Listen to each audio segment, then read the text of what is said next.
Pemirsa, mengejutkan, hari ini penyidik KPK menetapkan Sekjen Partai Nasdem Patris Rio Capella sebagai tersangka. KPK menjerat Patris terkait kasus dugaan gratifikasi dalam proses penanganan perkara bantuan daerah serta tunggakan dana bagi hasil dan penyertaan modal sejumlah BUMD di Provinsi Sumatera Utara. Penetapan Patris sebagai tersangka ini juga merupakan pengembangan penyidikan dari kasus yang menjerat Gubernur nonaktif Sumatera Utara Gatot Pujo Nugroho dan istrinya Evi Susanti. Kini pertanyaan yang muncul, apa kaitan politikus seperti Patris Rio Capella hingga bisa diduga terlibat dalam perkara yang justru terjadi di Provinsi Sumatera Utara? Sebenarnya apa perannya saat itu sehingga kucuran dana APBD bisa diduga turut mengalir ke kantung pribadinya? Mungkinkah perkara ini juga melibatkan petinggi lainnya di Partai Nasdem? Pemirsa, untuk mengupas masalah ini kini telah hadir di studio mantan kuasa hukum Gatot Pujo Nugroho, Rasman Arif Nasution. Selamat malam, Pak Rasman. Selamat malam. Iya, terima kasih sudah hadir di studio kami. Terima kasih. Dan di gedung DPR, pemirsa, turut bergabung politikus Partai Nasdem, Taufikul Hadi. Selamat malam, Pak Taufikul Hadi. Selamat malam juga. Iya, dan pemirsa, Anda juga bisa turut berinteraksi dalam dialog ini melalui sambungan telepon di 021529000311 atau 021529000308 atau SMS di nomor 0811833551. Anda dapat mention di Twitter @berita1tv atau Facebook @berita1tv. Saya akan langsung bertanya ke Pak Taufikul Hadi yang saat ini berada di gedung DPR. Pak Taufikul Hadi, seperti apa dampak dari penetapan Patris Rio Capella sebagai tersangka terhadap Partai Nasdem? Ya, kalau saya menyatakan tidak ada dampak, itu tentu saja bohong. Dampaknya sangat besar.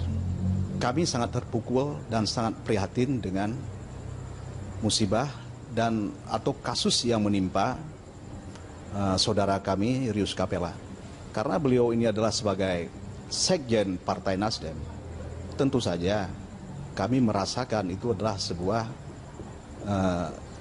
keprihatinan yang sangat besar. Baik, Pak Taufikul Hadi, apa yang diketahui partai sejauh ini terhadap keterlibatan Patris Rio Capella untuk kasus ini?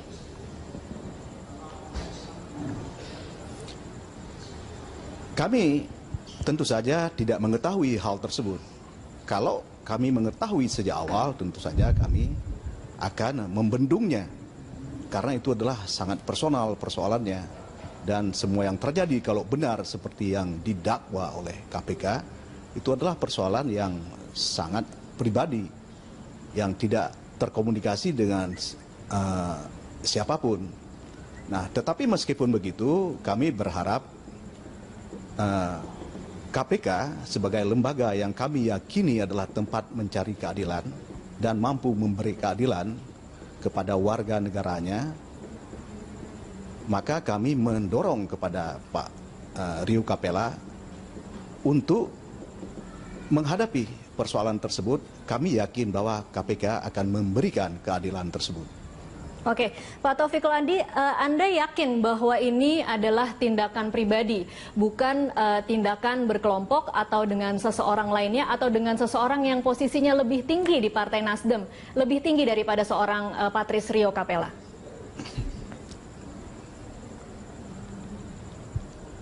Kalau itu saya yakin sekali.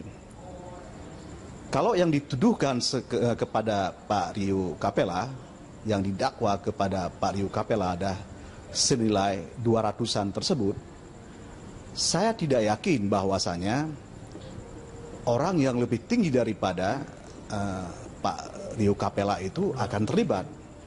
Bahkan orang yang di bawah dia saja pun saya yakin tidak mau terlibat dengan sejumlah uang tersebut. Itu adalah berlebihan kalau berpikir kemudian bahwa pimpinan partai dari Nasdem itu ikut terlibat. Oke. Saya menjamin paling tidak ini adalah kepada anggota Nasdem bahwa tidak ada orang lain yang terlibat di dalam kasus ini.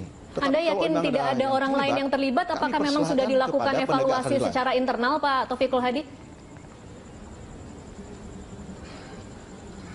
Nah, Nah, ini kan adalah persoalan hukum, persoalan penegakan hukum. Kami persilahkan kepada lembaga penegakan hukum. Kalau memang ada anggota pimpinan dari Partai Nasdem juga yang lain terlibat, kami persilahkan untuk mengambil tindakan hukum. Tidak ada masalah sama sekali. Kami tidak main-main masalah penegakan hukum. Komit 100% masalah penegakan hukum. Kami tidak ingin ada gap antara kata-kata dengan tindakan.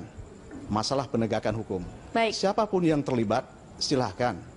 Kalau memang KPK yang menangani, silahkan KPK masuk lebih jauh di dalam persoalan ini.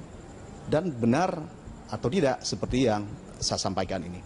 Oke, baik Pak Rasman, ditahan dulu. Saya akan pindah ke ya. Pak Hadi. Pak Taufik, maaf, saya tahan dulu. Saya akan pindah ke Pak Rasman yang ada di studio. Pak Rasman, kalau kita tadi melihat atau mendengarkan penuturan dari Pak Taufikul Hadi, apa yang mereka ketahui di Partai Nasdem, ini adalah tindakan pribadi. Tapi Anda pernah mengatakan soal pertemuan di kantor DPP Nasdem pada Mei 2015. Apa yang Anda ketahui lebih lengkap tentang itu? Baik, saya izin dulu. Bung Taufikul Hadi, bisa saya menyapa? Ya, saya mendengar angka tadi 200 juta, maksudnya 200 juta bang, gitu. 200 jutaan, saya tidak tahu persis. Itu yang diberikan kepada Bang Patris gitu, kira-kira infonya.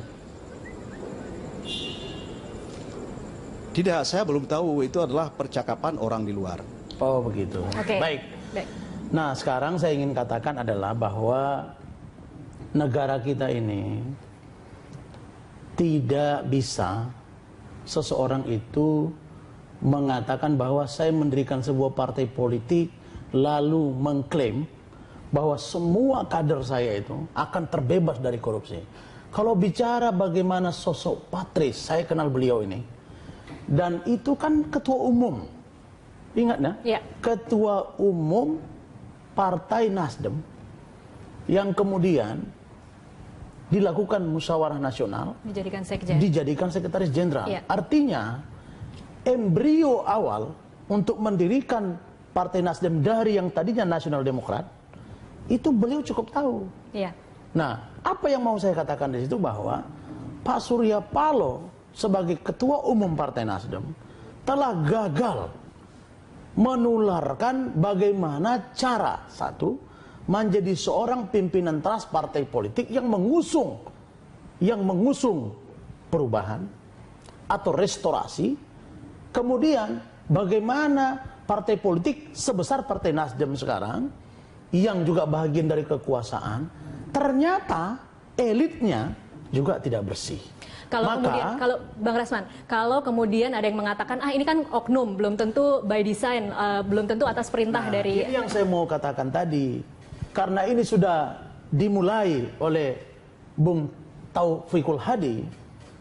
Nah, saya tidak mau keluar dari saya, tapi karena sudah dimulai samar-samar mengatakan angka 200 jutaan, beliau sudah mendengar itu, saya pun pernah mendengar itu. Saya pernah mendengar itu bahwa sebenarnya Bu Evi itu pun kalau saya tidak salah dengar, ini sulitnya. Karena saya harus berbahasa dengan presumption of innocence. Karena itu saya berharap KPK, karena sudah menetapkan status tersangka dari Bung Patris Rio Capella, harus ngomong ke publik bahwa yang disangkakan itu gratifikasi itu atau itu pemberian itu angkanya berapa. Karena yang diinfo, data yang saya terima, mudah-mudahan saya salah, memang Bu Evi sempat mengatakan kepada saya, ada dugaan yang saya tangkap ini, pemberian sesuatu kepada Bung Patris, itu sekitar 300 jutaan. 300 juta, ini untuk apa? Ya, jadi itu yang saya katakan tadi bahwa sebenarnya bisa saja niat baik dari Pak Surya Paloh ini, untuk mau menerima dua kader ini, kan adik beliau nih, beliau orang Sumatera Utara, Tengku Heri itu adalah orang Sumatera Utara, Pak Surya Paloh orang Sumatera Utara, Gatot juga gubernur Sumatera Utara, beliau mau melakukan pertemuan untuk mengislahkan keduanya yang memang berbeda pendapat, dimediasi oleh Pak Oce Kaligis, dan menurut Bu Evi juga ini ada peran-peran yang dimintakan dari Pak Patris, bisa saja peran ini positif maksudnya di dalam pikirannya Pak Surya Paloh. Tapi anak buah yang bermain ini kan beliau tidak bisa kontrol. Nah, oleh karena itu maka muncullah usaha-usaha. Kalau saya tidak salah dengar bahwa Bu Evi juga sebenarnya pernah mengatakan kepada saya, ini yang dalam hal ini Bu Evi yang lebih banyak bicara. Bu Evi, istrinya Pak Gatot. Kalau Pak Gatotnya sepertinya sudah lebih banyak diam karena beliau itu sudah seperti kebingungan gitu ya. Nah, yang kalau saya tidak salah bahwa sebenarnya Pak Surya Paloh ini pernah menegur Pak Patris ini. Pernah menegur karena terlalu maju dalam urusan penanganan perdamaian atau islah dari Pak Tengku Heri dengan Pak Gubernur Gatot. Sehingga barangkali menurut saya insting politik dari seorang Pak Surya Paloh itu muncul, ini ada apa ini, something wrong nih, jadi ditegur. Oke, Pak Rasman, pada waktu itu. Pada pertemuan Mei 2015 itu sebenarnya Pak Surya Paloh ada atau tidak di? Ada. Jadi surat Bu Evi itu yang disampaikan kepada Pak Oce Kaligis itu poinnya ada 3. Oke, apa saja? Pertama, pertemuan itu dihadiri oleh Pak Surya Paloh, Pak OCK, Ibu Evi, Pak Gatot, kemudian Pak Tengku Heri selaku wakil gubernur yang juga ketua Partai Nasdem. Iya. Di situ ada pembicaraan. Nah, satu ya, itu pertemuan. Yang kedua, apa yang dibahas di situ memang tidak ada pembahasan terkait dengan bansos. Oke. Yang ada di situ pembahasan adalah masing-masing kedua belah pihak mengeluhkan. Ya. Jadi saya juga harus jujur katakan bahwa Pak Tengku Heri juga sudah bicara ke saya. Memang dia merasa bahwa pergantian beberapa SKPD ratusan itu tidak melibatkan beliau. Dia merasa sakit hati di situ. Tapi di sisi lain mungkin menurut Gubernur Gatot, dia punya posisi sebagai gubernur, ya sudah, ini kewenangan saya.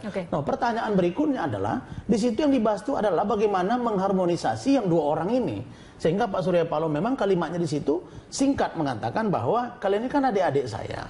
Baik-baiklah supaya Sumatera Utara maju. Itu ada. Tetapi ada di situ namanya konsep yang ketiga. Apa itu? Bagi-bagi kekuasaan. Oke, kita akan perdalam soal itu di segmen selanjutnya. Pemirsa tetaplah bersama kami.